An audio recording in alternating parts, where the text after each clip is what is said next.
All right, welcome world to Can I Get Some Sports with That? I'm your moderator, Marcus. Today, we got an awesome cast today. We got Phil. Say what's up, Phil. What's good, y'all? And we got Neil down there. Let's say what's What's up, up? Neil. What's up? What's up? All right, today we go get it cracking on some topics. It's been still a good week in sports this week. And we got the March Madness that we're going to kick it off with. And we do have UNC making it to the finals against Kansas. Sorry to all you Duke fans, but it is what it is. Forget Duke. That Villanova loss hurt. They got smacked.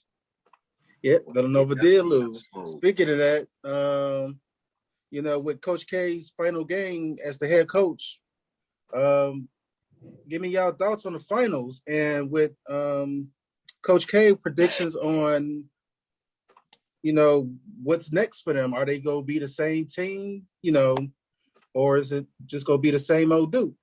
Let's go with Carnell. You know what?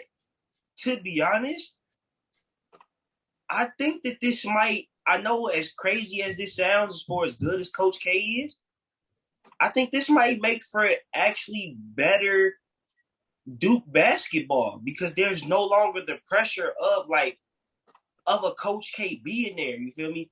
Now there's more so like the legacy of Coach K. And there's some pressure there with that, but there's a whole lot more pressure with especially when you got everybody talking about it's Coach K's last season. What is Duke gonna do? How they gonna honestly, I feel like the pressure of it all and just Coach K being him and just with him not even doing anything, just the name and the stature that he's built for himself is honestly sometimes I feel like a little too much pressure on Duke.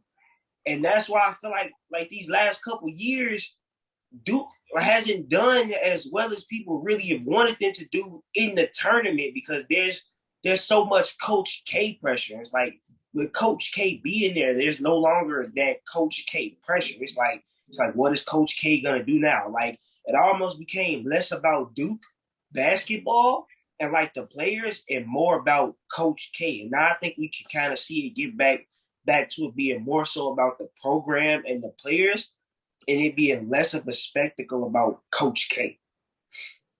All and right. so I feel like with Coach K retiring, it's funny because I knew he was gonna lose this game after I had got the notification on my phone from ESPN that he was 50-49 against UNC all time.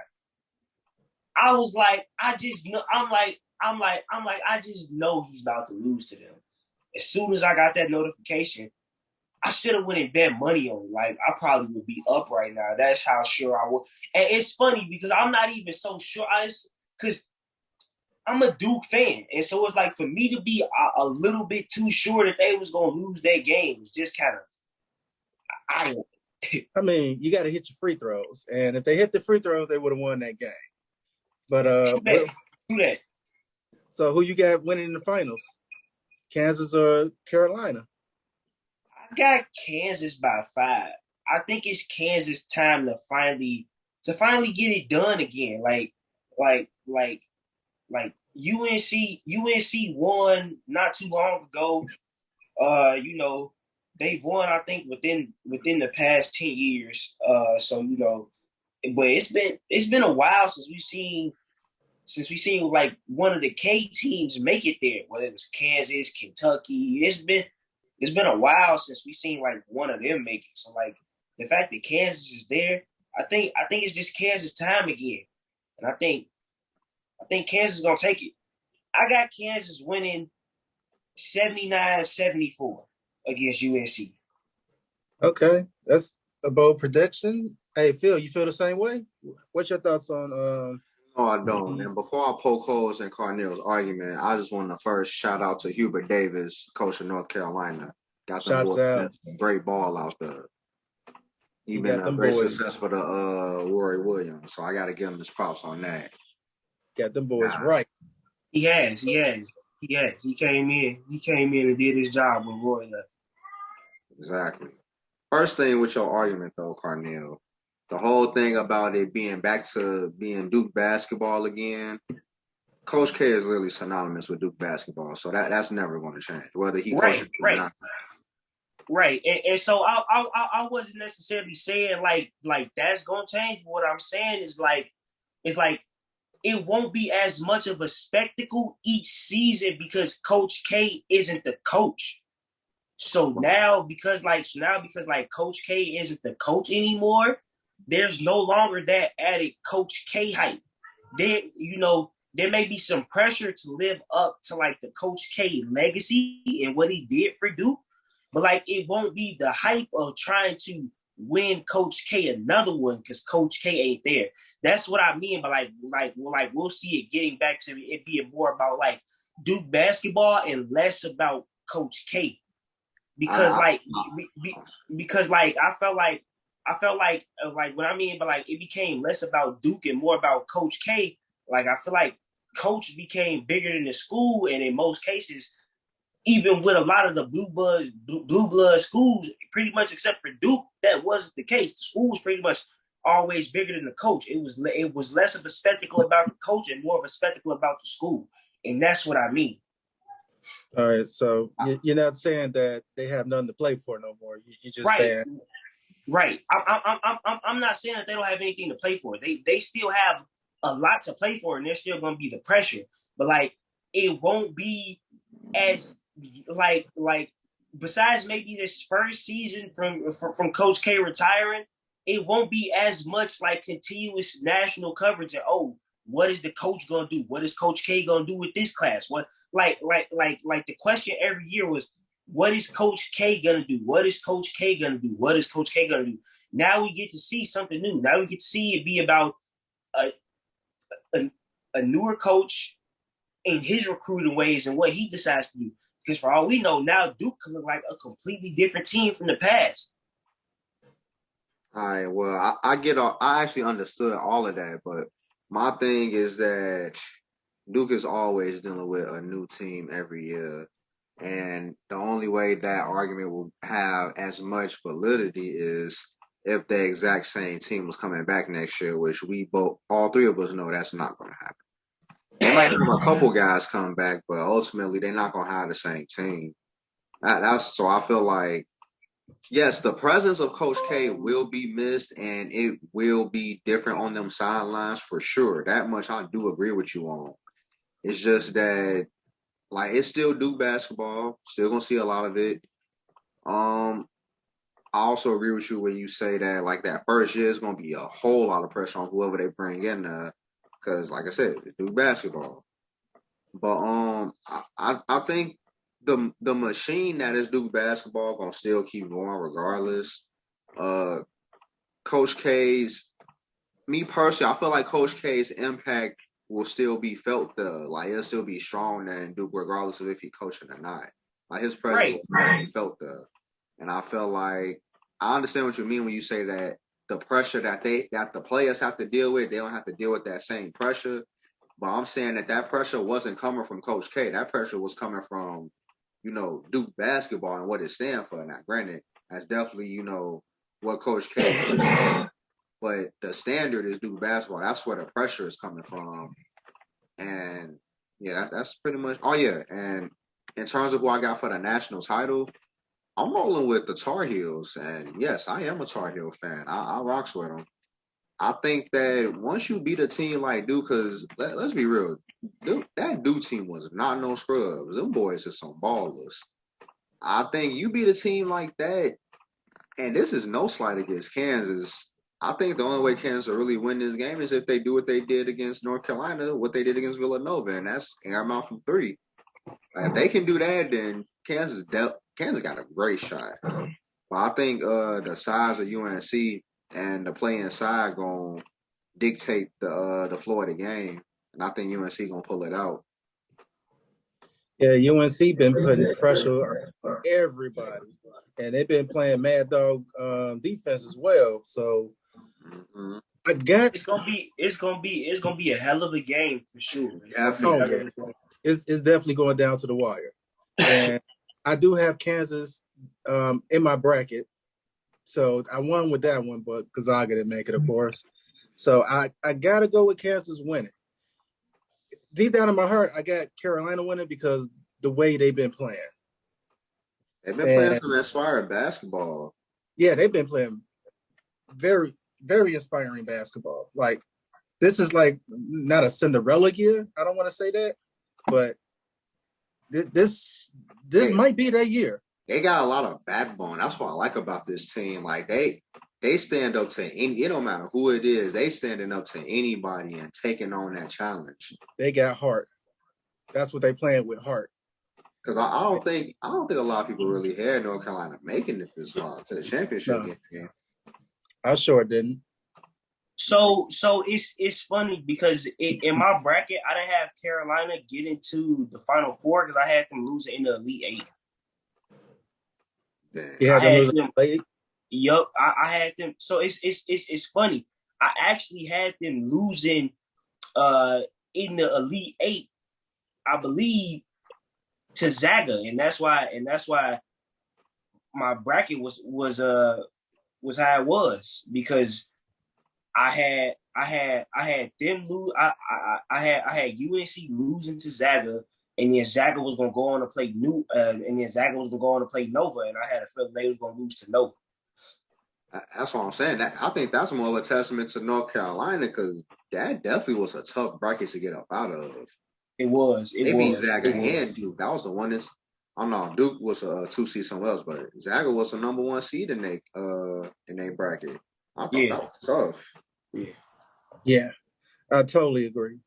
So we got 1 Carolina, 2 Kansas, but I'm still on the borderline. In my heart, like I said, I got Carolina, and we'll see how that goes.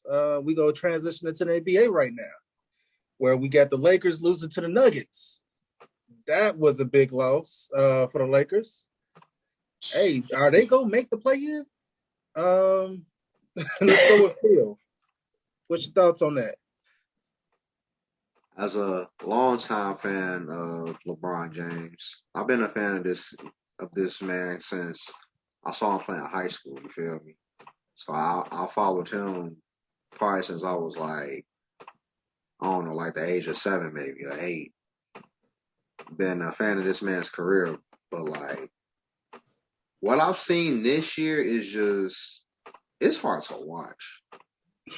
Like, and this coming from, like I said, this coming from a fan of LeBron James. Like, I've been a fan of his work since I've seen him touch a basketball. And this is the most disappointing season I've seen him go through, let alone for the franchise that is the Los Angeles Lakers. I think this will go down as one of their most embarrassing seasons ever. And it's because, like, from what I'm seeing, I don't know if y'all ever noticed this, but whenever the greats get to that last part of their, the tail end of their career, it always looked like, man, like the league then passed them up. You feel me? And I think that for at least a lot of guys on the Lakers, the league passed them up. It's not saying that they're not good players. It's just that the game is different now. And what was effective for them in the beginning, like while they was playing in the heights of their careers, ain't the same anymore. And I think LeBron James is a factor of that, because yeah, he is going crazy and getting numbers. His impact on the game ain't the same though. Like, if you got LeBron James on your team, you can't guarantee, we're gonna definitely make the playoffs, we're gonna definitely be a contender. Like, that's not the same anymore. And it low-key hasn't been like that since he came to the Lakers. I think AD is being AD again, staying hurt. Y'all know how I feel about AD. Top five talent, but he's not even a top 10 player. Westbrook, I was never a fan of the Westbrook move. My view of Westbrook has not changed, because I feel like this has been Westbrook his whole career. And that's not me saying that he's a bad player. It's just that I don't think his style of play fit what the Lakers was trying to do. But to sum all that up, I don't think the Lakers are making the playoffs. I kind of gave up on that a while ago. Like, the way they kept losing games. Like they getting smoked by the Rockets, the Trailblazers. Like they getting smoked by boo-boo teams. They lost to the Pelicans twice, back to back. That's what I'm saying. Like it's not like they just losing games. Like they getting smoked by these guys. They getting blown out. So like, oh, my fault. Go ahead. I didn't mean to cut you off. I was just gonna say because they're in 11th place right now. All they need is that 10th spot, and it's only the Spurs in front of them. They're not going to win. They're not going to win enough to get into the play-in. Is what I'm saying. Like I've lost complete faith in that whole team. Even if LeBron James and Anthony Davis are fully healthy playing, even if they do that and get into the play-in, what good is it going to do? What they're going to do? Win the play-in, and guess who you got? The Phoenix Suns. Because they still got to win. Or the Memphis Grizzlies. Exactly. Exactly. Because I was going to say they still got to win an extra 2 games and then go play another 6 or 7. So it's like, what's the point of making it to the playoffs? And if they play Phoenix, first of all, Phoenix takes everything personal against the Lakers. Like, have you seen the 4 games Phoenix played against the Lakers this year? Bruh, it's embarrassing. Now I know Phoenix been smoking everybody, but they smoked the Lakers different. Like it is ridiculous in them games. I think that's because Chris Paul still salty about that trade being vetoed. Man, Chris Paul ain't the only person salty because that boy Devin Booker be acting like he a man possessed against the Lakers. He gotta show his inner Kobe. He gotta be like, oh yeah, this what Kobe played. You think I'm not finna go get him a Kobe every time I play Kobe That's what I'm saying though, and it's like y'all doing this. Now, if the Lakers were like, if this was like what the 2014 Lakers, and they doing that to them, okay, like you can deal with that, but this team has LeBron, AD, and Russ, and y'all getting smoked like this. Do we count Melo? That all that do is just make it worse, Marcus. Like, I'm not a Laker fan. I actually hate the Lakers, but LeBron my guy, so you know I'm in a tough spot. But the Lakers have been disappointing. They're not a good team. They haven't been a good team all year, and if they make the playoffs, just a bad team making the playoffs. That's all I got to say on it. All right. Neil, how you feel about it? Are they going to make the playoffs? The play-ins? Or just chalk it up? It's funny because, like, I want to chalk it up. I really, really, really want to chalk it up. But something tells me, bro, it's going to be something that happens within these next 4 games where they either go 3-2 or 4-1, and the Spurs maybe lose like a game or 2, drop their seeding, and they snatch that 10th place and lock it up. So I want to chalk it up, but something tells me that by the smallest hair on LeBron's head, bro, they gonna get in there. And we all know he ain't got much hair left, so. but honestly though, on like a serious note though, it's funny because like I was never the biggest LeBron fan, and it's like I've always kind of disliked him, just because of just like it really. I was a LeBron fan. I was a LeBron fan when he was first in Cleveland. When he decided to go to it wasn't even really about the decision to go to Miami. It was about how he did it.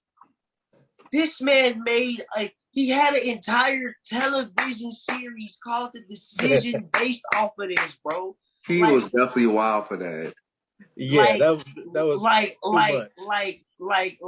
that was the thing that got to me, was like this man turned his free agency into an entire drama and wonders why now ever since he made bread off of that. I know he made bread off of that. He did. Of course he did. And it's funny because ever since that, if you notice, that's why there's so much more off-season drama now. Like the off-season used to be wild, but it's like after 2013, the off-season became like a soap opera. It was like waiting on a fraternity test though. Like, you know, where's LeBron going? Is he the daddy? So it was extra. I ain't gonna lie. I ain't never seen nothing like it. And then not just that, the man's came out and what he say? Not one, not two, not three, not four, not five, not six. Boy, that like you talk about cap. Oh my like he came out just. He came out like it was just the whole process of him going to Miami and how he did it is what turned me off from LeBron. Because right that's what happened with the whole world. Because it was like right then and there, he gave you some insight into him. It's all about LeBron. That was the start of it. When he did that and how he did it and it being a decision, it was all about him controlling everything ever since that point. It was all about Braun. It was about what he wanted to do, the way he wanted to do it with every team after that point. But if you look at it this way, can you be mad at him about that though? I was just about to say that. If you was that's him taking control of his own career. So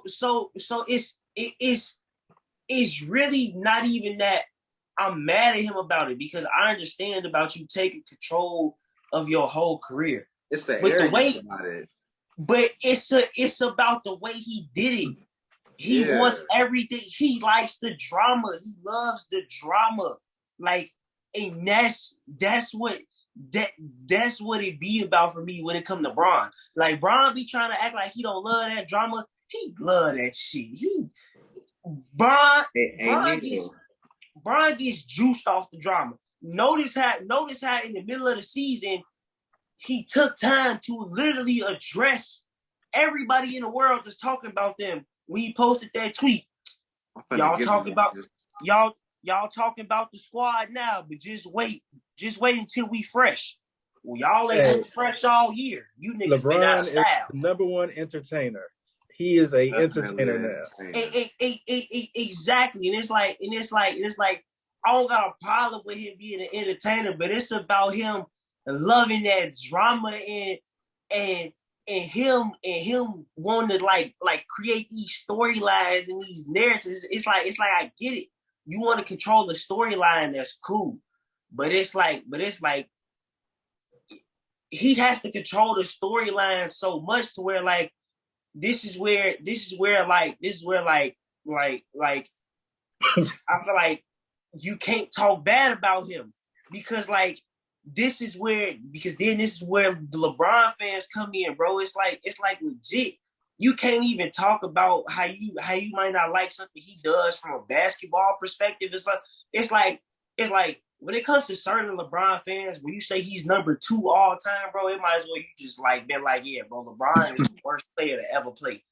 When you say LeBron is 2 all time to some LeBron fans and even some of these media personalities, bro, and even when you say that to some of these media personalities, and they just act like, oh my God, you call LeBron just some bum. Nah. He's the second greatest basketball player to have ever played the sport. Number 1 is Jordan. Number 2 is LeBron. That's just how it is.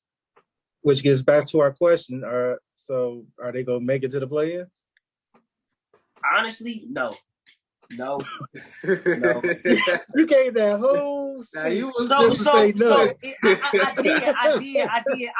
I went off for a second. I won't lie, but it's like I started my take with saying I really don't want to say no, but I'm gonna say no because of what I've seen and how it's been for them this season. So honestly, I don't have them making the play-in. All right, understandable. In my opinion, I got to make it because this is an entertainment. This is a business. Nobody wants to see the Spurs versus Phoenix. They want to see LeBron James get his butt whooped by the Phoenix Suns. And what's going to happen is they're going to have the Lakers win the first game to make it interesting. And then from there, bye-bye Lakers. And then we move on.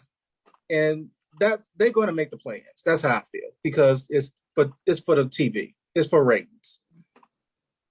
Y'all agree? I feel like, and look, it's so funny that you say that because like LeBron versus Phoenix would make for better ratings, but the Spurs versus Phoenix would make for better basketball.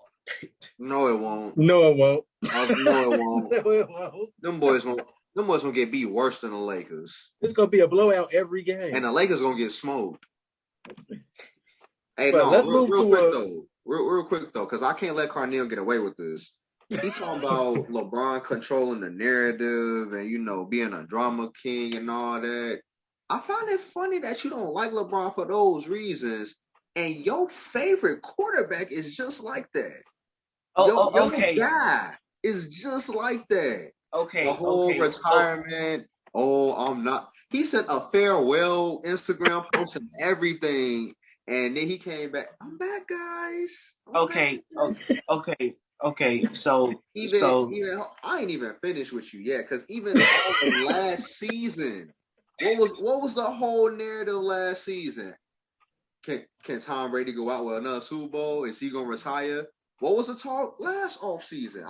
I know the talk been about Aaron Rodgers. Let's not forget about how Tom Brady been having his name in them headlines. I just couldn't let you get away with that. I mean, yeah, but like the reason why is different. It ain't different. No. I'm about to tell you exactly why it's different. Tom Brady at least takes accountability. This man, LeBron, and accountability don't go together at all. You be like, LeBron, you wanted this player, and this team's record is like this. Do you think you put too much pressure on this team getting these players? I mean, the team. That's not. Look, if I go get professionals, they're supposed to handle pressure. That's nothing. If I go get Luka Doncic and he's playing like hot garbage, and I know how he can play, how you think that's gonna make me feel? That's how LeBron feel. He said, "All right, Russ, I need you to go out there and do your thing." Russ went out there, did his thing, and then they say, "Russ, I don't want you to do your thing no more. I need you to dial it back." Exactly. I definitely blame LeBron because he definitely co-signed for Russ to get there. They could have had Buddy Hield or some other guys. I blame LeBron for bringing Russ on, but I don't blame him for knowing that Russ was going to be like this. Right. And so nobody knew Russ was going to play like this, but everybody was saying it from the jump. We don't see how this Lakers team is going to fit. It's not, because you can't have two ball handlers. Exactly. Ball dominant. And this was the whole problem when Russ went to Houston, and why Russ and Harden didn't work. Because when Houston started letting Russ do it, they started winning, and Harden was like, "Wait, so now y'all taking the ball out of my hands for Russ, and it's supposed to be my team." What it really is though is the fact it's not even the fact that you got more than one ball dominant guy, because I don't think that was the issue. I think it's the fact that he's a ball dominant guy and he can't shoot. I think since he can't space the floor, he really needs the ball in his hands to be effective. Exactly, and neither one of them are really the best shooters. So you got two ball dominant players who one can't shoot, and the other one finally became okay at shooting after 17 years in the league. Took this man 18 years to finally find a reliable jump shot. And then to add on top of that, you still got AD. AD. Do we have AD? But whenever he's do we really have AD? Whenever he's healthy. See, really quick, I want to touch back on what you said about AD being top 5 talent, but not top 10 player. And it's funny because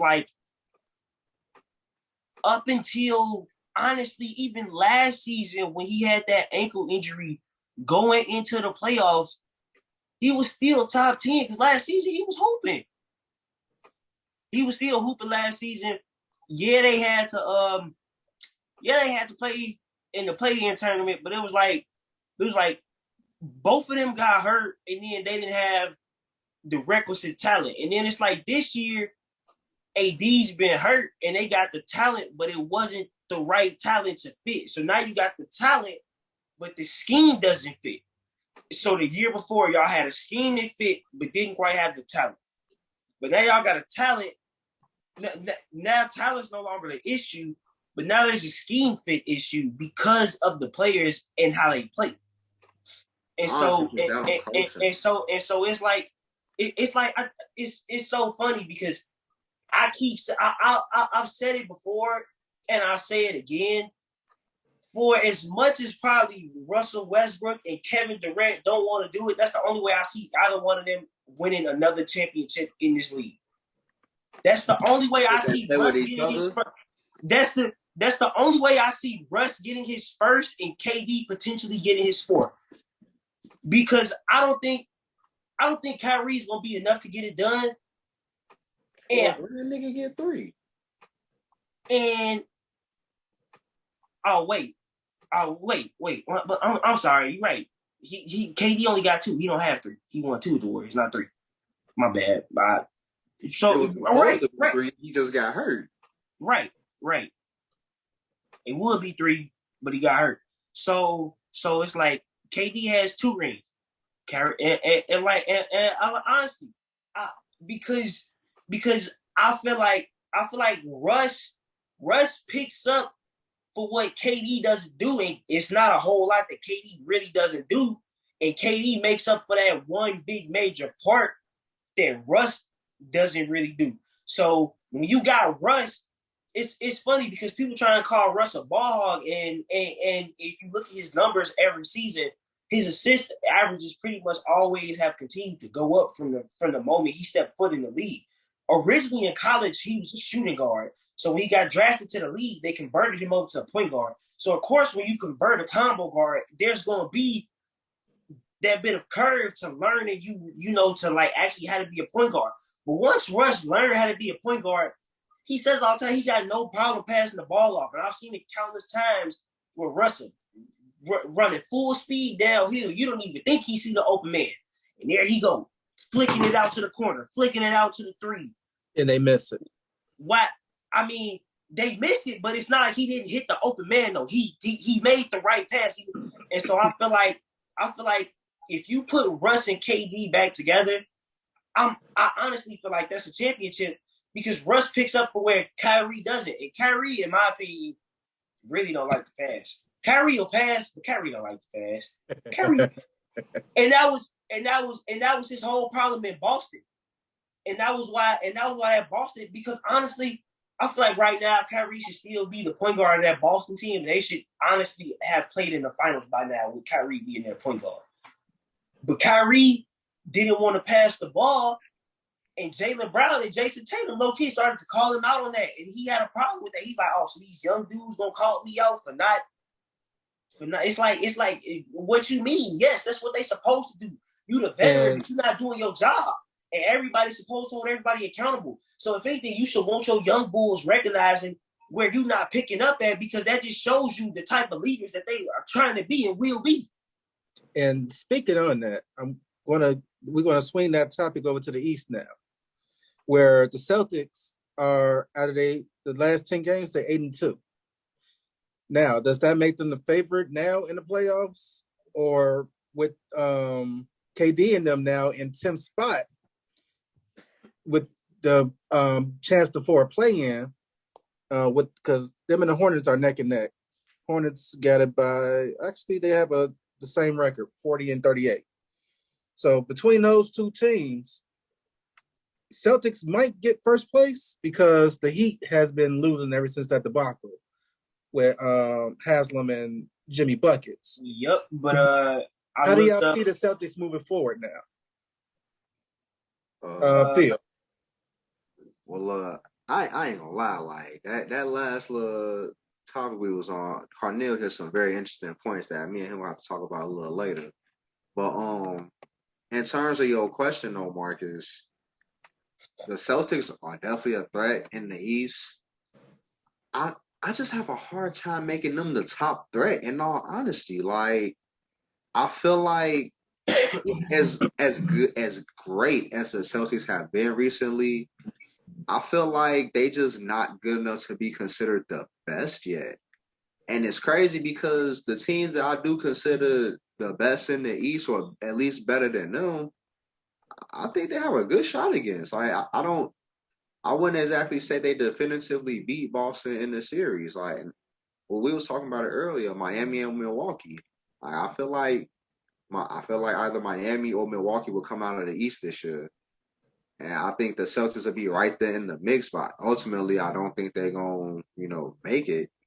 And I think the Robert Williams being out for me is a huge deal. Like, cause Al Horford isn't the same guy. Like, he'll still make some good passes and he'll hold it down for X amount of minutes per game. But Robert Williams was the anchor to everything. He was the key to everything.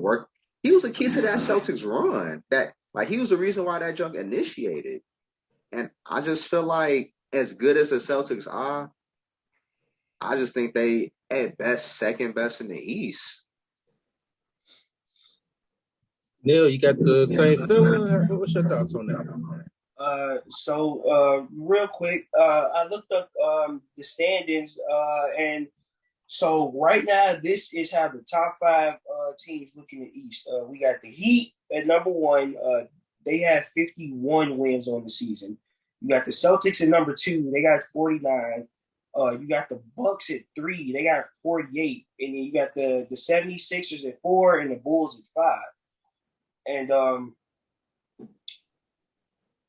in my opinion, I feel like it's so I'll put you like I don't feel like Boston is the best team in the East, but I feel like they have the best chance to come out of the East, if that makes a little sense. And honestly, I think it's all. And honestly, I think it's all because of how the play-in tournament shakes down, and some of those teams that are there. Because honestly, the teams that they match up really well against are the teams that they have already beaten in the playoffs before. And honestly, until the 76ers can prove it to me that they can beat Boston in the playoffs, I don't like. I had the 76ers making it out of the East, but that's only if they don't got to play Boston. If the 76ers don't got to play Boston, I got them making it out of the East. For whatever reason, no matter what team Boston has had out there, it's been a problem for Joel Embiid. And I feel like with the size that they got, and with the defenders they got, and with the way they've been playing defense, even though Robert Williams went down, I feel like if they play a team like Toronto or maybe the Hornets or somebody like that, you feel me? It's gonna be. I don't think they want to see Toronto. For real. But let me tell you why they would want to see Toronto, and it's strictly based off of Marcus Smart. They want to see Toronto because of Marcus Smart. Marcus Smart is, for as much as I love Fred, Marcus Smart terrorizes him. I don't see too many people terrorize Fred like how Marcus does. Marcus terrorizes Fred. Like, I be watching him and how he play Fred. He played Fred almost how he plays Curry. Like, and that just speaks to kind of how dangerous Fred VanVleet is, to where Marcus Smart is covering the man. It's almost as if he was Stephen Curry. Like I watched Marcus pick him up 94 feet. I watched Marcus pick him up at half. Like Smart don't play when it comes to playing Fred VanVleet. And that right there alone, especially because I feel like yeah, Pascal Siakam would give us some trouble, but Pascal Siakam still don't have to worry about Al Horford down low. And when the game slows down, and it's not that much floor spacing and things like that, and stuff gets tight in the playoffs, I don't care what you say about Al Horford. If you think you just gonna go in there and just bully ball him, we kind of realize like you might get Horford on some plays, but like you're not just gonna continuously bully ball Horford. Like, that's a big body that you still got to deal with. He know how to use his weight, and so it's like I don't necessarily view view Boston as the best team in the East, but I think they really, honestly, at the current moment, have the best chance to make it out of the East. Because in my opinion, with the Miami Heat, it's either the first round or finals. With the Miami Heat, for me, it's either the first round or finals. There's no in between for them. Like the Miami Heat are good enough to get back to the finals how they did in the bubble, and they also are good enough to get bounced in the first round in 7 games, depending on who they play. Milwaukee, everybody gonna have to see Milwaukee. Milwaukee gonna be there because that's the defending champs, and so it's like with them being the defending champs, I feel like Boston. I'll put it like this: if Boston plays Milwaukee, they win in 7. If they lose in 6. I think Boston and Milwaukee are the 2 teams that got something that and Miami are the 3 teams that I think no other team has, and that's kind of wing defenders. That and continuity. Like them guys been playing together for a while now. These other teams ain't been together that long, and I think that plays a factor in the playoffs. Like when you got guys you used to going to war with. Your point about Al Horford, I wasn't saying it as if Al Horford a weak dude out there.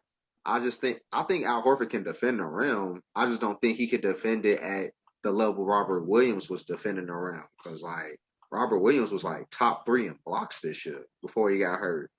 Not only that, it's the way Al Horford defends. His feet, he got older, so like he not as quick moving laterally. And guarding a guy like Siakam do a lot of lateral movement. I think that'll be a bigger issue for him as opposed to a Robert Williams who's pretty nimble on his feet.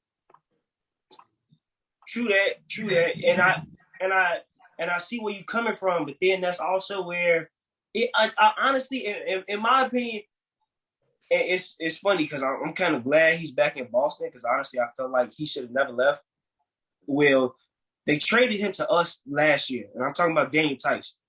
Daniel Tice, in my opinion, is a very, very underrated defender. He might not have the numbers when it comes to blocks and stuff like that, but he moves his feet very well. I've seen him switch on to 1 through 5. I'm not saying he's the best, but he can do it. I've seen him give some guards some problems here and there. And it's I'm not saying he's as good as Robert Williams on the defensive side, but I was watching the impact Daniel Tice had on Boston on the defensive side the past couple years. I'm kind of glad that he's back because he pretty much was he kind of was their bruiser. They bring him in to get a rebound, maybe get a hard foul or 2 on somebody. And I'm glad that they actually have him back. Because it now adds to that, and you got another body to throw at Siakam. Not to mention they probably gonna throw Jaylen Brown at him. I mean, they gonna throw Tatum at him. They gonna throw Brown at him. So it's they gonna have bodies to switch on and off around to Siakam. If anything, if Toronto was to beat Boston, it's gonna fall on OG Anunoby's shoulders. OG's got to step up. He can no longer fade away in some of them bigger moments. It's like he stepped up in some and he's faded away in some. So now can we see a consistent OG in those big moments? Scotty Barnes Kobe White, how Kobe White has. I was about to say that's low key why I say Boston don't want to see him because OG and Scotty Barnes, them boys, they coming with it. But Scotty is a rookie though, and for as much as I like Scotty Barnes, because I pretty much had him as rookie of the year pretty much all the way up until an All-Star game when Evan Mobley kind of just came and, kind of snatched it from him. But Scotty Barnes would pretty much been my rookie of the year the entire year. So, and it's for as much as I like Scotty Barnes, because the game slows down in the playoffs, transition baskets are less easy. Defenses get back and get set. I feel like as a rookie, he gonna have some problems working through that. You feel me? And so that's why he is because of coaching and his teammates. Like though, a lot of guys on that team was still on that championship team in 19. They was I, they still on that, and I'm not saying that he ain't gonna have his troubles because he a rookie. This is gonna happen. But what I'm saying is that he plays hard. That's why I like right. about Scotty Barnes. He plays hard on Hell, all hell aspects yeah, he plays. of the game. And I think as long as he's playing hard, I think he can still have an impact on the game in some way, even if he's statistically not playing well. You feel me? I think Yeah, it'll still have an impact on the game. yeah. Honestly, I completely agree, and it's not that I'm saying he won't have an impact on the game, but what I'm saying is that in a 7-game series, I expect him to have 2 rookie games where it's like it might be a mistake, it might be even just a missed shot from a shot that he would usually make in the regular season because it's the playoff. We see it all the time. Dudes would be lights out in the regular season. Then come playoff time, veteran, rookie, them boys is like hiding in the janitor's closet trying to get away from the school bully or something. It's like I feel you on that. It's just that I don't think so Toronto's the type of team where him making those mistakes will cost them games in the series.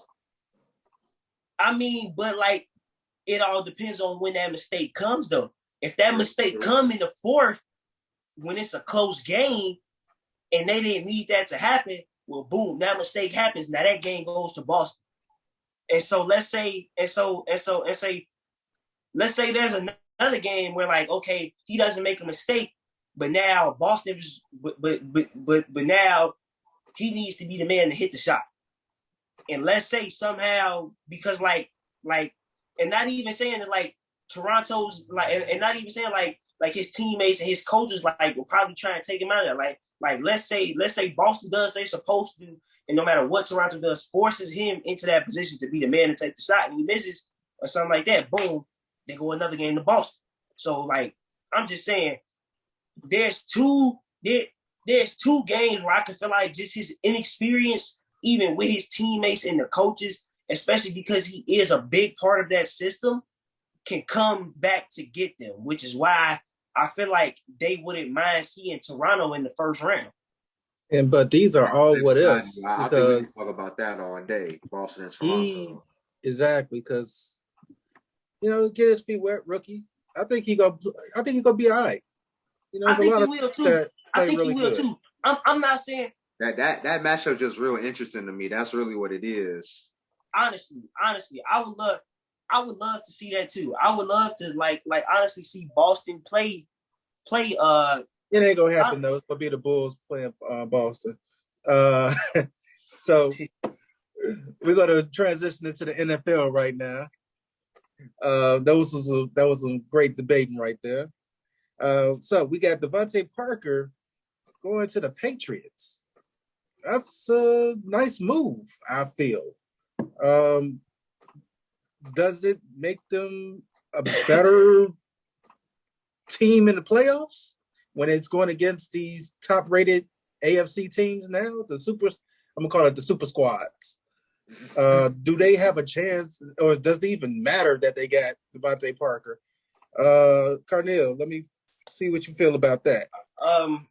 Honestly, I think the fact that they got Devontae Parker is huge. And I won't necessarily say you'll see maybe the direct impact maybe this season, but like not only did he get traded to the Patriots, but they gave him a 5-year extension. So they're pairing him with Mac Jones. They're giving Mac Jones a receiver. So it's like maybe this season kind of goes reminiscent of last season. They get to the playoffs, they get to the divisional round, maybe they lose first round. I'm sorry, wild card game. Maybe they get to the playoffs, they get to a wild card game, lose first round of the playoffs in a round card. I think that's okay because like now you're starting to build that team. You get in Mac Jones' receivers because honestly, in my opinion, Devontae Parker is a really very, very, very slept on receiver, and I feel like he hasn't had a fair shake in terms of like really getting to show what he can do because of the quarterback talent that he's kind of had around. Like I believe when he got drafted, he had the remnants of Tannehill paired with Adam Gase. That was terrible. And then from there, he's had Fitzpatrick. I mean, Fitzpatrick's on beat. My boy Fitzmagic, man. Right, that's my man. I mean, he had a great time with Fitzmagic. Don't get me wrong. I love Fitzmagic. But, like, let's be honest. Like, he's not an elite quarterback. I get it. That's Fitzy we talking about. Like, but they kept taking the ball out of Fitz's hands, and they were going on 7-game winning streaks, and they was winning. They were right. He didn't win like 10 games his first year starting now. Yeah. Nah, not 10. And they were like 8 or 9. They was close. They were right. They went on to go on the 5-game winning streak, and then they took him out for Tougaloo or something. Yeah, right. So they took him out for Tua, yeah, but it's like we've never seen Ryan Fitzpatrick though ever finish a full season, and when he usually does finish a full season, that team doesn't really do much. And honestly, I feel like a lot of what was happening down there in Miami, I like. Let's keep it a buck. It was about that defense. That defense that year was balling. They was locking everybody down. They was getting to the quarterback. They was getting picks. Like that defense was doing that.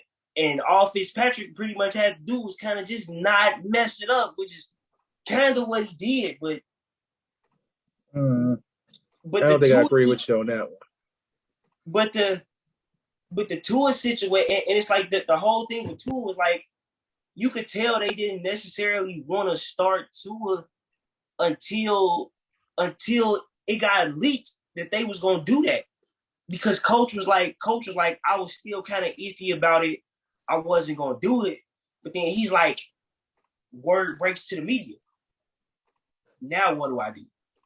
Because he's like I didn't even want for my quarterbacks to find out like this. He was like, I wasn't even sure what I was gonna do. And so then it kind of left him in a position where he didn't have a choice but to toss Tua in the starting lineup after that kind of happened, because it kind of came out, it was confirmed. And when you got the whole world jumping on it like that, you kind of just don't have a choice but to do it. But then I feel like where they messed up was when they decided to pull Tua in that half when he was playing bad and throw Fitzpatrick back in there. Because now you caused the problem with not only your team, but with your two quarterbacks. And so I feel like when you have that happen, that's when, things start to go like how they did. And like I said, I feel like honestly in Miami, Devontae Parker didn't get his fair shake. So I feel like him not being with the Patriots, him being with Mac Jones, him actually having, like an actual quarterback now, somebody that'll give him the ball. Because I didn't realize my phone started to fall. But it's like I just feel like Devontae Parker got a better situation and allows the Patriots to be in a better place down the road. I don't know do they beat the Dolphins? Do they beat the Dolphins now that they got them? Yeah, I mean, to be honest, it's not they can't beat the. It's you know what? For whatever reason, when it comes to the last regular season game, and the Patriots got to play the Dolphins, I don't know. For whatever reason, when it just comes to that last regular season, anytime you pretty much see the Patriots and the Dolphins matched up for the last regular season game, you can book it that the Dolphins probably gonna win it. I don't care who they got at quarterback, what the team is. I've watched Tom Brady lose to Dolphin teams that had nobody as well. So it's like for whatever reason, the Dolphins get up for the Patriots. If the Dolphins don't get up for another team in the league, they get up for the Patriots. So I don't know. How you feel about it, Phil? Well, the only reason why the Miami Dolphins was up like that the last couple years on the Patriots is because of Brian Flores was their coach. But that's a different story for a different day. To answer your question though, it would be it's significant for the Patriots team because I do believe Devontae Parker is a baller, just like Carneal said. I think his career just didn't have a fair he didn't have a fair shot to really prove itself because of the situation he was in. I think Devontae Parker a real good receiver. My only thing though is this ain't the first really good receiver the Patriots have had. Like they've had other really good receivers and they weren't really good for the Patriots. I think the last one you could think of is like Deion Branch. You feel me? And Deion Branch ain't no household name. He good, but he ain't no household name. Right. But I think, if Devontae Parker can, gel with Mac Jones, understand the playbook, get his reads right, and obviously, Mac Jones gotta throw him the ball. But I think the relationship has a lot of potential to be great. I do believe that in terms of the grander scheme of things, and as far as their division, I don't think it really moves the needle for them, considering the fact that the Dolphins did get Tyreek Hill, and the Bills are still in that division. Now, regardless of what's going on, the Bills are still the best team in that division. And definitively, it's not even close in my opinion. I still think the Dolphins got a way to go because of their quarterback. And I think I feel like Tua's career just was dealt a bad hand too because of all his injuries. I feel like he got the ability, but I think the injuries compromised him physically and mentally in a way. But like I said, Miami, you gotta figure out what you're gonna get with Tua still. And it's dang near the same thing for the Patriots. You gotta see what you're gonna get with Mac Jones. The Bills still have, if not the best defense, one of the best defenses in the league, and you got Josh Allen who could very well be either the second best quarterback in that conference or the best quarterback. It's a lot that the Bills got going for them. So it's too much that the Bills got going for them for me to say that anything that the Patriots and the Dolphins have done make me put them over the top of them, in my opinion. So with the super teams, do the Patriots even make the playoffs? That's tough because the AFC West is a mother. I feel like all 4 teams gonna make it to the playoffs, and if that's the case, then Miami and New England ain't gonna make it to the playoffs. If it's gonna be like that, yeah, because you got Buffalo. At the worst, I think 3 of those AFC West teams gonna make it, and that's probably a way that that one of those teams get in. One of those teams could get in. If I had to choose, I would pick the Patriots between them and the Dolphins. But that will only happen if all 4 teams in the AFC West don't make the playoffs. But this is what's so scary about the AFC though. There's legitimately almost 7 teams in the AFC that could all go 12-4. Yeah, and 4 of them are in one division. Four of them are in one division, and 2 are in another. Yeah, and 2 are in another one. Because if you look at the Patriots, from last season, yeah, they lost J.C. Jackson. They lost a couple, but they still got a bunch of pieces on their defense. Coming back from last year, and they added more. And they added more pieces on the offense too. So it's honestly, the AFC is so loaded. It's funny. It's so loaded. We actually doing a lot of teams in the AFC an injustice by not talking about them, like the Baltimore Ravens and the Cincinnati Bengals. Honestly, because they get Lamar Jackson's coming back next year. Exactly, Lamar Jackson come back next year. Joe Burrow's coming back next year, and it's just a wild time. It's really quick back to that Devontae Parker tip. Also, it's he was behind Jarvis Landry, so it's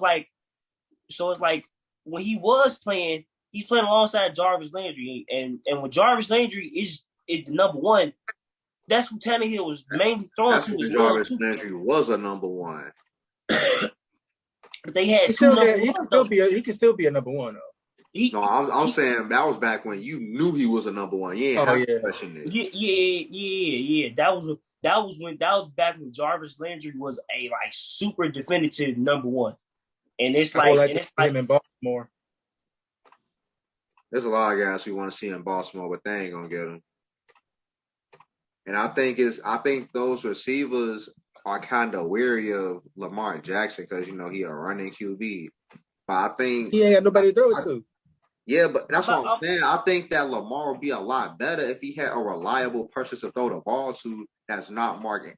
Like he can't be in between the numbers. He need a guy on the outside that he can trust in for any throw that he make. Exactly. The only person he got trust in is Andrew.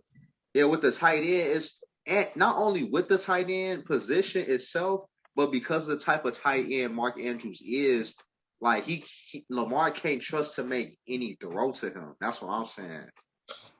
Like based on his position and the type of player Mark Andrews is, because Mark Andrews is really good, but like he's literally what the tight end position is for, in between the numbers. I think Lamar needs an outside guy. It became so bad that they had Mark Andrews literally pretty much lining up on the outside. It's like, bro, they got this man at receiver pretty much, bro. It's like, you look at Kelce, that's his game. You look at Kelce, Gronk, and you look at But you can't do that with them. That's not Mark Andrews' game, though. It's kind of no. That kind of is Mark Andrews' game, but let me tell you where it doesn't work for Mark Andrews, and that's because there's no other talent around him. Even though Brady had Gronk, he wasn't scared to fire that ball out to Edelman. He wasn't scared to fire that ball out to Danny Amendola, and he for sure was never scared to just toss it out to whoever his running back was on the screen pass. And so when you got a quarterback, Hernandez for a couple of years, that was kind of crazy when he had both of them. Yeah, that was borderline ridiculous. Like borderline ridiculous. Yeah, and mix it with Wes Welker. Oh my goodness! Right. Who said Brady ain't have no weapons, bro? Who said that? He made them weapons, though. Right. No. He made Edelman, like Gronk and Hernandez was like that. He made Edelman and Wes Welker, but Gronk and Hernandez was like that. But them just tight ends though. So Brady had to make his receivers, and he was giving the tight ends. So he was able to get the tight ends that had some tight ends like that. I'll make them receivers, like as they did. That's exactly what they did with them too. They the first. Patriots is the first ones who actually got the tight end to play wide out, to play slot, should I say? Out there, no other team was doing it until Belichick did that. True that. Wait, he had to play both of them. Not just Hernandez. Let's not forget that when they had brought Martellus Bennett in for that one season to be his backup as well, that duo wasn't crazy. Gronk and Bennett, oh my God, I was loving that. Oh, I was. Bro, it's like Aaron Hernandez is faster. Having a football orgasm. Bennett jumps way higher. Like he could. It wasn't a ball Martellus couldn't catch. And I thought he was, to me, I felt like he was freakishly athletic for him to be that dang on big. Like it's scary how athletic he was. Because it's like before his legs started to go, Martellus could also run a little bit too. If you give him the weight and he get that pass, sometimes he was like a freight train. He was gonna take off. He was gonna run, and you wasn't catching him. Exactly. And this is going to lead us to our last topic of the day. Going over to the NFC. Go talk about the Rams and the Bobby Wagner move. Do they go right back to the Super Bowl now? Like, are they the team to still be dealt with? Phil. So I saw a stat earlier this week after, Bobby Wagner signed and everything, and it said that the Rams have literally the only two guys who have been all pros, I think 6 of the last 7 years or something like that, is Bobby Wagner and Aaron Donald. Bobby Wagner still makes a great impact on the team. Now he not, one of these high profile pass rushers. I think Bobby Wagner a very solid linebacker though. Like I don't think there's anything he can't do. He can rush the passer, but I think his strength is stuffing that run and be an actual linebacker. I personally feel like the linebacker position has been kind of watered down to pass rushers, at least the outside linebacker position. Like, they just want them to rush the pass. So they pretty much like another DN. And that's the good thing. And that's the good thing about Bobby. He plays the middle. Yeah, I was just about to say, and that's what I like about Bobby, because Bobby is one of the last of a dying breed, man. He one of them old school middle linebackers that can do everything and is highly intelligent. And you pair that with a guy like Aaron Donald, and then you got the back end with Jay Ramsey. And let's not forget about Leonard either, because he's still a baller. You feel me? Gary. I think that, along with how weak the NFC is now, I personally feel like the only real threat to the Rams is the Bucks. Like, the 49ers, you can never count them out because of their culture and everything they represent. So I'm not going to disrespect them either. The Cowboys, and their defense is solid too. I have mixed feelings about the Cowboys area, even though I genuinely don't like them. I do acknowledge that they are a good team and they definitely should be better than what they be doing sometimes. But I feel like, but because of all that, I feel like the only real threats are the Patriots and the 49ers. And that's a big reason because of that is because of Devontae Adams leaving. Unless Anthony Lazard becomes one of the, I'm not saying he got to be a top tier receiver, but if he can turn himself into a legitimate number one receiver, I think Green Bay can still get in that mix, even with the losses they had on defense. I think they can still be a legitimate contender. But a lot of guys in the NFC it's a lot of ifs and maybes, and you know what the Rams represent, you know what the Bucks represent. And I think because of that, the Rams got an easier way to make it back to the Super Bowl. So yeah, I think they can make it back to the Super Bowl this year. Neil, you feel the same way? I mean, yeah, I feel the same way, but I'm gonna just go ahead and just troll the Rams anyway. I'm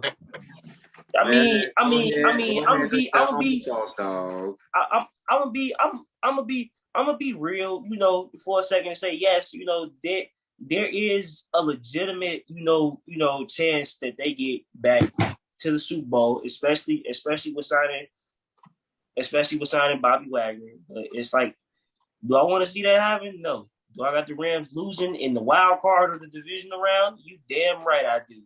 I don't care. I don't give a damn. I got them losing in whatever first playoff game they play, even though it probably won't happen. So, but what address do I send this humble sauce to? But in all seriousness though,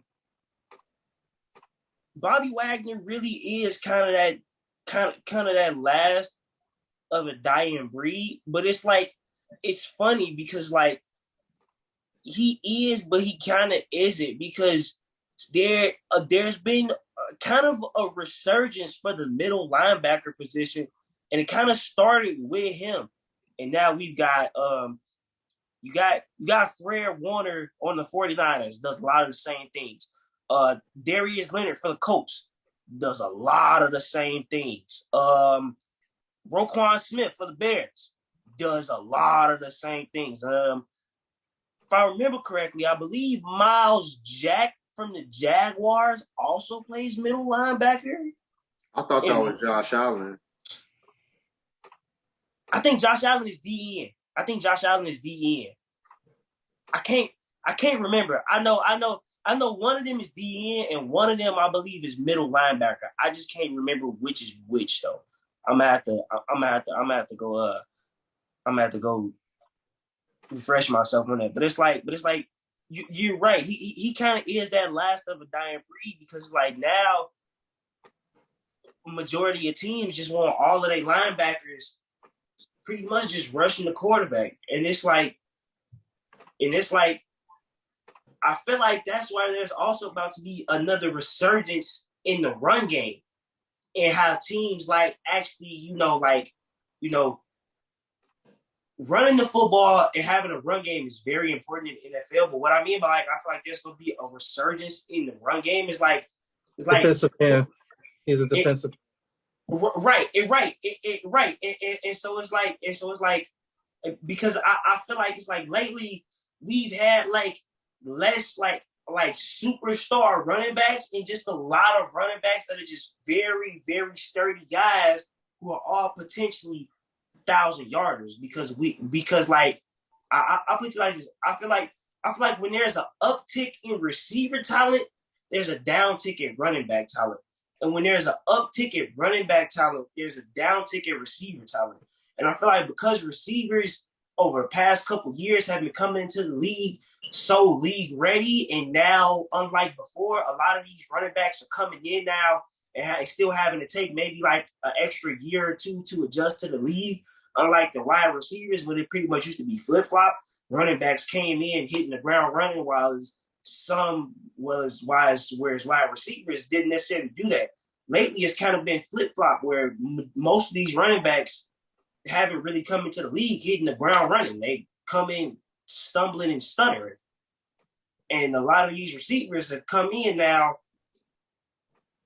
flashing and dashing all the way down the field for these 60 plus 70-yard touchdowns. So it's like I feel like coming again soon, especially with how defenses are playing the pass and all these things like that, we gonna see another resurgence again where there's about maybe a couple years where it's like every running back that comes into the league is gonna be league ready because it all starts with college. It starts with college and then it transitions to the pros, which is why I feel like quarterbacks and receivers had such an easier time moving over to the NFL because college always played an air it out football game. You don't see teams in the NFL dropping 60 points. Now, you can look up a random college football game on a random day and some team is getting blew out 60-22. Like, in them games, or the running backs be having like 4 rushing touchdowns. That like too. 200 yards. That too. Like they be eating too. That's that too, but that's only after the quarterback then threw for about 500 yards with about. Yeah, they get the 500 after that, man. They establish everything. He get them 200 rushing yards in the first half. So but it's like the NFC also now is full of old guys and the AFC is full of the young guys. So it's like it was flip-flop. And now we're going through that period where the NFC got to build their quarterback talent back up. All of their quarterbacks is either retiring or old. The AFC just went through that, especially because Brady left. So it's like Brady was that last ball to drop, and then as soon as that last ball dropped, it's like a bloom happened. Exactly. The AFC became just like it was only a slow uptick because Joe Burrow got hurt his first year. Yeah. Even when he was out there playing, he was still balling. He was. He definitely was. I think that Bobby Wagner moves, it's the same Rams team. It's just a more balanced defense now at all levels of their defense. Now you got the defensive front. You now got a legitimate middle linebacker. You got your corners, and then your safeties is good too. So it's like, damn, we can't run. We can't really pass. Not even really pass. We can't pass to one side of the field. We can only pass to one side of the field now because that middle just got cut off. So if we don't run a hook route or fly, we ain't throwing no post. We're going to have to dink and dunk the ball off now because that Rams defense is now solid from beginning to the end. So I know. So this is my thing though. I wonder how this Rams offense is gonna look with Allen Robinson instead of Odell Beckham because It's gonna look the Odell. same. So I don't think so. I don't think so because Allen Robinson and Odell aren't the same kind of receivers, and I Allen really Robinson. hope that he's not Sean taking. McVay don't screw that up. He's taking over Robert Woods' spot, and they kind of play the Woods same. ain't coming back. You're right. But see, so that's where he's going to feel. He ain't feeling it for Odell. He in Tennessee now. Right, but this is my thing though. It's like technically he kind of is filling in for Odell because they also got Van Jefferson. I feel like Van Jefferson's closer to Robert Woods than Allen Robinson because Allen Robinson don't take the top off of defense. Robert Woods could have he might get you over the top at least about maybe one to I put Robert Woods was getting over the top of defense at least 2 to 3 times a game. Allen Robinson really not gonna take the top off of defense. Allen Robinson, that's your possession receiver. When you need a jump ball, when you need somebody to come back on a curl route and he not gonna go down. He's not gonna make up for the entire skill set of Robert Woods. Nah. But I get what Marcus is saying because it's the other stuff they did with Robert Woods, putting the ball in his hands as a running back and doing the blocking and stuff. I think Allen Robinson can excel in that role in replacing Robert Woods. But in terms of taking the top off the defense, no, he's not that. He's a possession guy. If you watched Allen Robinson on the Bears though, when it actually came to blocking and doing that, even that first season when we had him and we went 12-4 and we had and we made the playoffs. Honestly, that man is terrible at blocking for the running back. I don't care what. No, to be real, the whole blocking thing for receivers is a scheme thing. The way the Bears' run scheme was, it didn't require wide receivers to block a lot. That's not the same with the Rams' run scheme. It requires wide receivers to block them. Right. You can run a reverse with right.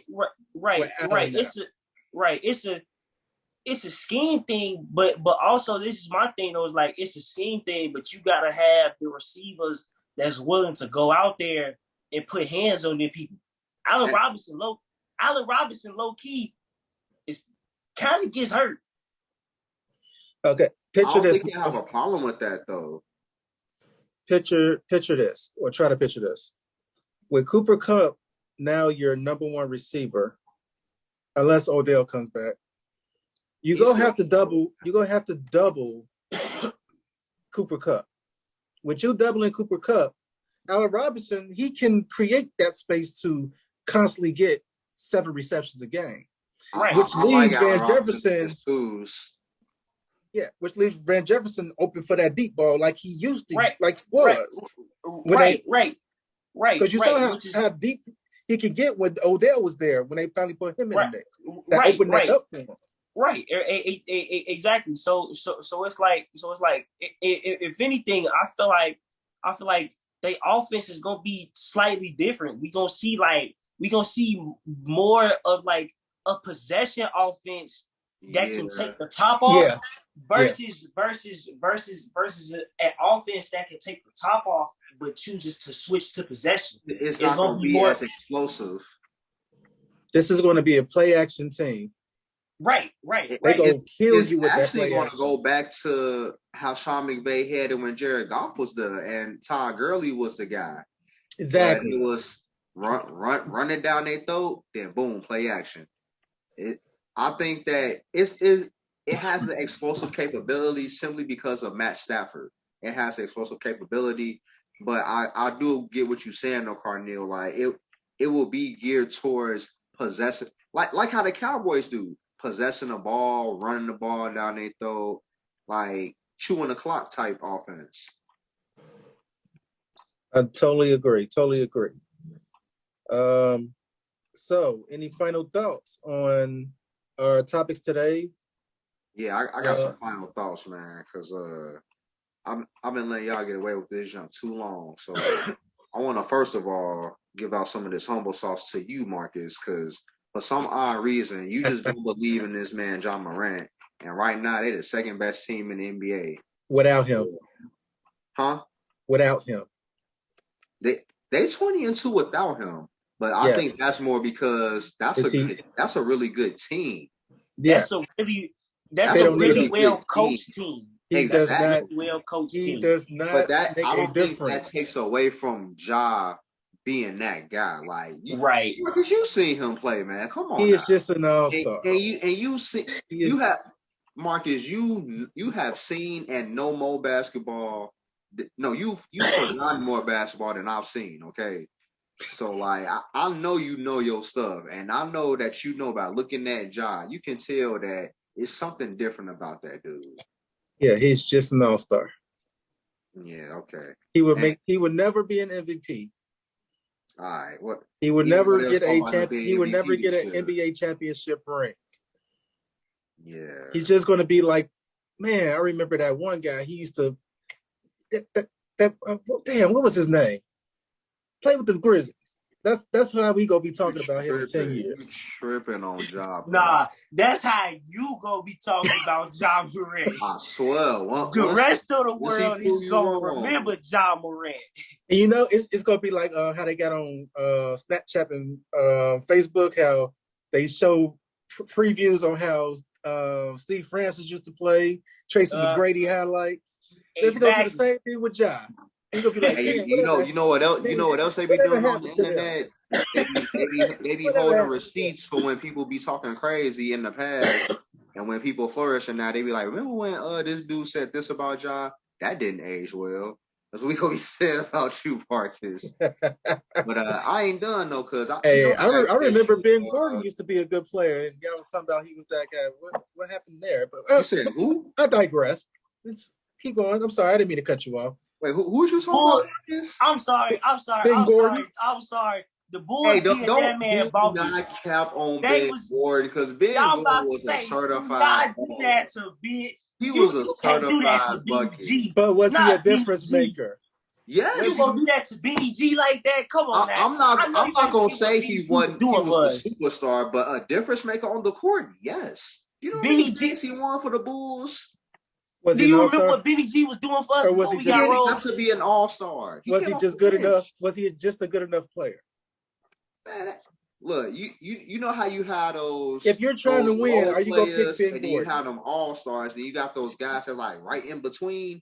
Ben Gordon was one of those guys who were right in between. Ben Gordon, back in his heyday when he was really balling, could have been your third option on a championship team. Yes, I'm definitely picking up Ben Gordon back then. Okay, yeah, you're right. A third option, not a first, not a second, a third. But that third option is. But you act like that third option don't matter though. You act like that third option don't matter though. Yeah, you're right. Horace Grant did matter to the Bulls. You're right. Tony Kukoc did matter to the Bulls. John Morant does not matter. No. To the Grizzlies. You said, I know you said, you never just said Kukoc ain't matter. Kukoc definitely mattered during them days. Definitely mattered. Kukoc wasn't taking no team to the playoffs. He didn't have to take the team to the playoffs. All he had to do was shoot the ball. In the role that he played. He was an all-star in the role he played. John Morant is not that guy. He's just an all-star. And not just that. He's not going to be a difference maker. He's going to be like Ben Gordon. Kukoc crazy. Did you not see the play-in game? Kukoc finna win the Bulls another championship until Scottie Pippen decided to hate. I'm not calling him a scrub. He is a guard, but he is just not that guy. When you say that a guy like John Morant ain't that guy, you pretty much calling him a scrub. I'm just saying he's just because the fact that you don't recognize him as that guy. He's just not the Kobe Bryants, the Michael Jordans, the LeBron James. Nobody's saying he's that. He is the Ben Gordon. He on that upper echelon level of NBA. He is the Dame Dollars of your team. Because Dame Dollar, Dame a baller. He's a baller. That's it. But I think Ja has the potential to be better than Dame though, because of the impact he has on the game. I think he has a greater impact on the game than Dame. He make his teammates better. I'm sorry, but Dame don't make his teammates better. John Morant makes some of them pieces around him look better, and that's the truth. Now, granted, a lot of them pieces are pretty dang on good. Let's not discount that. But I think they got better. I think they got better because they played with Ja. Wait, hold on. John Morant makes Dylan Brooks looks a lot better. You want to talk about cheeks? He is cheeks to me. I cannot stand Dylan Brooks. And Dylan Brooks looks so much better than what he actually is because he played that good job. Oh, bro.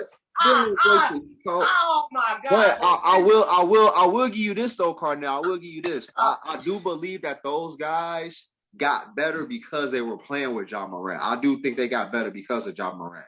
But you know what's gonna say on John Morant when he retire? 12-time NBA All-Star. One-time Olympic gold medalist. Because I believe he can go to the Olympics. He can go to the Olympics. But it's never going to say MVP. It's never going to say NBA championship. It's never going to say first team defensive player. It's never going to say. I tell you this.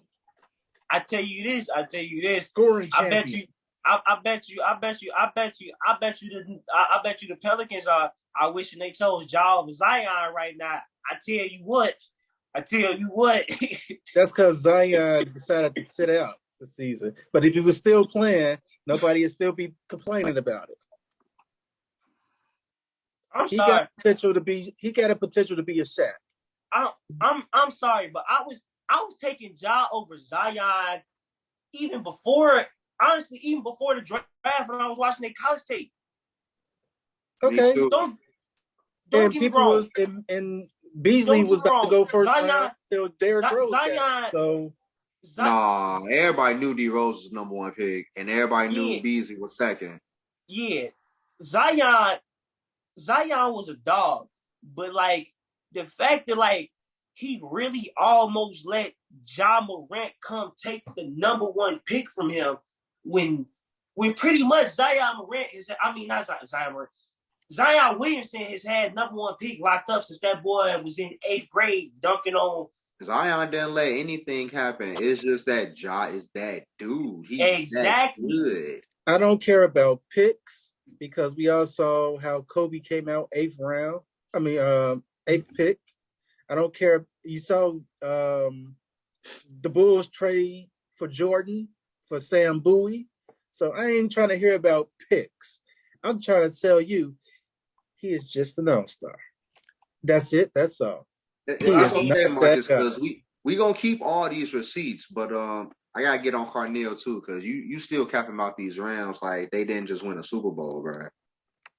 Yeah. Bro, you come with your jersey though. I kept it. Look. I kept it all the way a buck and said, okay, that the Rams can get back to the Super Bowl. But I said I was gonna hate regardless. Just because I know and I think they can get back to the Super Bowl doesn't mean I want to see it happen. Come on now. I'm like Stephen A. with the Rams, like Stephen A. is with the Cowboys. You feel me? You know what? Man. You know what? At this point, you were just sitting while you were saying that take. At this point, it would just even look. At this point, with all these Rams bandwagon fans, I would actually be happier to watch them get to the Super Bowl and then lose by 20. I'd be a hell of a lot happier if that happened than watching them honestly lose in the first round of the playoffs. I'd rather watch them get to the Super Bowl and then watch Matthew Stafford get his back blew out by some defensive lineman and they lose by 20. No, I'm glad you feel that way because that's exactly how I feel about the Cowboys. I want them to reach the pinnacle of sports and just to fumble the bag mightily. Like that's how I feel about the Bears. That's how I feel about the Bears too. Like I want them to get so up high and just fumble that bag dramatically. But just look at the 2006 tapes again. You hate the Bears for no reason though. The Bears ain't even did nothing to you. You a Chargers. I hate the Bears because of the fans. For what? We keep it honest about our sorry. Oh, because it's more. And that is Carnell, if you ain't cap on anything else on this show today, you definitely capped about what you just said. Saying What? that Bears fans don't keep it honest? What Bears fans? No. Hey Neil, I think he's upset because it's more Bears fans in San Diego than it is in Charger fans in San Diego. I'm sorry. Look. I'm gonna put you like this. I'm gonna put you like this, Carnell, because y'all all in this same loop. Bears fans, Cubs fans, and Bulls fans.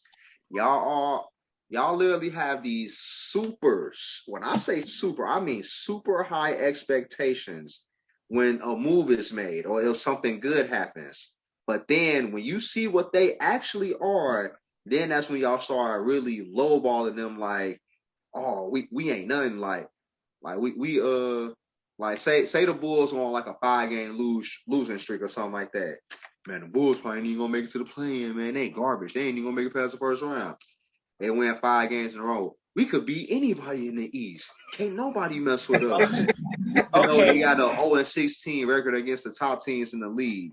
Now the Bears get a significant W against somebody, and here come the fans. We win the Super Bowl this year. No. You sound like a Dallas Cowboy fan now. That's a Dallas Cowboy fan. Example was y'all last playoff run with Mitch Trubisky. Y'all really thought y'all was beating them Eagles back then, and I told y'all can't beat them boys because that defense is too real. Bro, if it wasn't for the double doink, that team was going to the bowl. That team was going to the bowl if it wasn't for the double doink. Even if they would have beaten Philly, do you really think they would have beat the Saints in New Orleans? Hell yes. Yeah, they would have beat the Saints. Did you see how Philadelphia almost beat them the same way we just almost? I think that's because Philly was a better matchup for them. Philadelphia almost beat them the same way that we just lost to them, bro. So there's no way that we definitely would have gave it to them. The Bears always devastated the Saints. I'm about to say the Bears always beat the Saints, even when we trash. We beat the Saints. I take that back. I don't think y'all would have played the Saints if y'all won. Y'all would have had to play somebody different. They would have played the Saints. I thought the NFL, they do that whole reseeding thing when in the playoffs. For that year, it would have been the Saints. I forgot because the Rams, they wouldn't have played the Rams. They would have been playing the Saints. They didn't play the Rams until I'm about to say, we would have played the Saints either way, just because of our season. Yeah. because I believe. Oh yeah, that's right. Because y'all was a division winner. Yeah. Us and the Rams was like top 3. Yeah, I think y'all have the same record. Like y'all, the Bears, the Rams, and the Saints down there all have the same record type shit. We was 12-4 that year. I'll never forget that. We was 12-4. Yeah, but we was 12-4. All y'all are the same. Like y'all just do too much when it comes to y'all don't know how to temper y'all expectations. It's either too high or too low. Like that's why I say y'all definitely be capping when it comes to y'all team. Nah. But that's literally why I can't stand Chicago teams. And it's the same way with Cowboys fans. They the same way. No. That's the guy with low expectations for his teams. No. I have realistic expectations for my team. This man said Phil Rivers was going to the Super Bowl every year. Knock it off. I didn't say that every year. Now, probably like the last couple years in San Diego, I probably said those things. But it's not like they wasn't balling though. Like they was like a 12-13 win team. Let you tell it. Now we could go on all night, but fans, if y'all want more of this, y'all can tune in next time to Can I Get Some Sports with That? Please like and subscribe. Click that like button. Click on that subscribe button. Click on those alerts. So therefore, you get more of us. And hey, y'all have a blessed day. It's just a couple of guys talking sports. Right. Enjoy the rest of your day. Thanks for tuning in. Thank you, panel. Y'all was awesome today. Y'all have a great night.